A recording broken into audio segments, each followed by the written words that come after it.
Hi everyone, happy Monday. Hope everyone had a good weekend and that you've had a chance to take a look at Bridge today.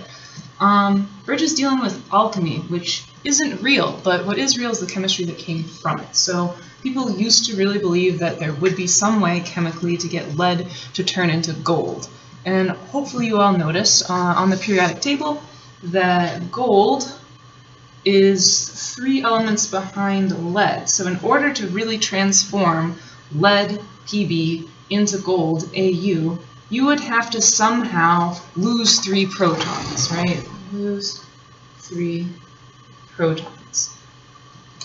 If you want to do that, chemical reactions probably aren't going to get you anywhere, right? Because no matter what type of chemical reaction we've talked about so far this year, whether it's combustion or single replacement or synthesis or redox, all those things just have to do with sharing or transferring electrons to form new chemical bonds. So this chemical reaction business has to do with electrons only.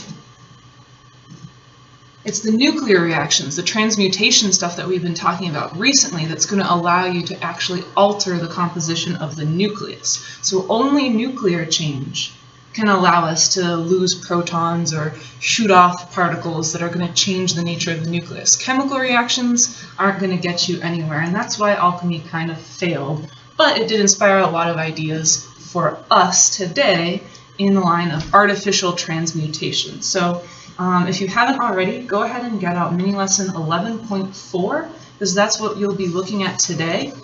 And it's going to help us compare and contrast natural transmutation, what we've already talked about, with artificial transmutation, which is kind of our own version, sort of alchemy, trying to create new elements. So pause the video if you need to make sure everyone has out 11.4 and probably a reference table.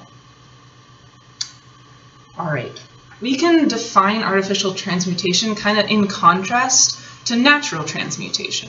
What we saw when we talked about natural transmutation was one element naturally over time shooting off radiation to create a new nucleus.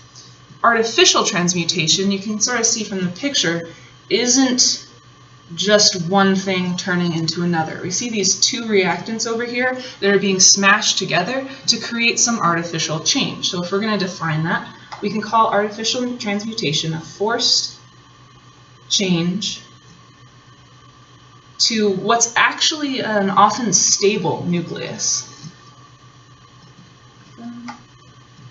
Stable nucleus. And the way we incite that change is what's called bombarding the nucleus with particles. To bombard just means to kind of like hit really, really hard until we get this forced change in either a number of protons or a number of neutrons. So it's a forced change to a nucleus by bombarding it with particles.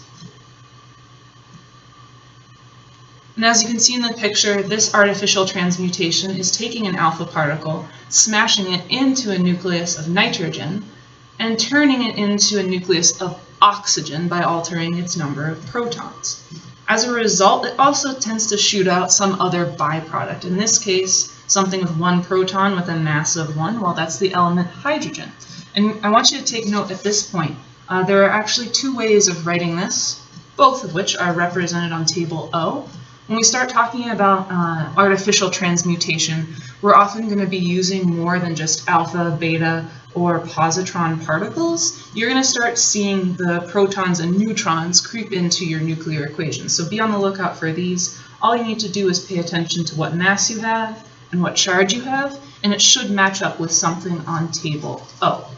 So if we take a minute to compare and contrast these 2 processes, natural and artificial transmutation, we're going to notice that there are some similarities, but also a bunch of differences. First and foremost, one's spontaneous, and the other is non-spontaneous. Natural transmutation is easy to pick out because it has only one reactant.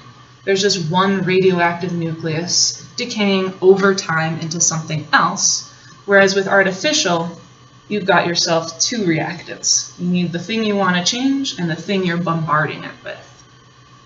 For the most part, natural transmutation is really going to be looking closely at the release of alpha, beta, or positron particles.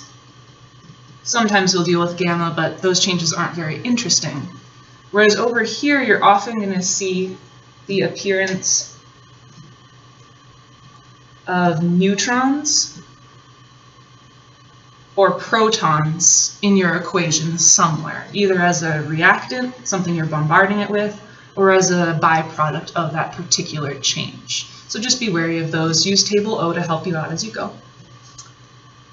But whether or not you're talking natural transmutation or artificial transmutation, you're going to notice the same pattern over here as we saw last week with mass and with charge. Checking out this example, we see on the left we've got 1 and 14 up top. Well, that's the same as 1 and 14 up top on the right. Your masses are going to add up to be equal, and your charges down on the bottom, we've got 0 and 7. That's equal to 6 plus 1. Same in this example up here. 8 plus 1 was equal to 7 plus 2. 14 plus 4 was equal to 17 plus 1. So in both instances, mass and charge symbols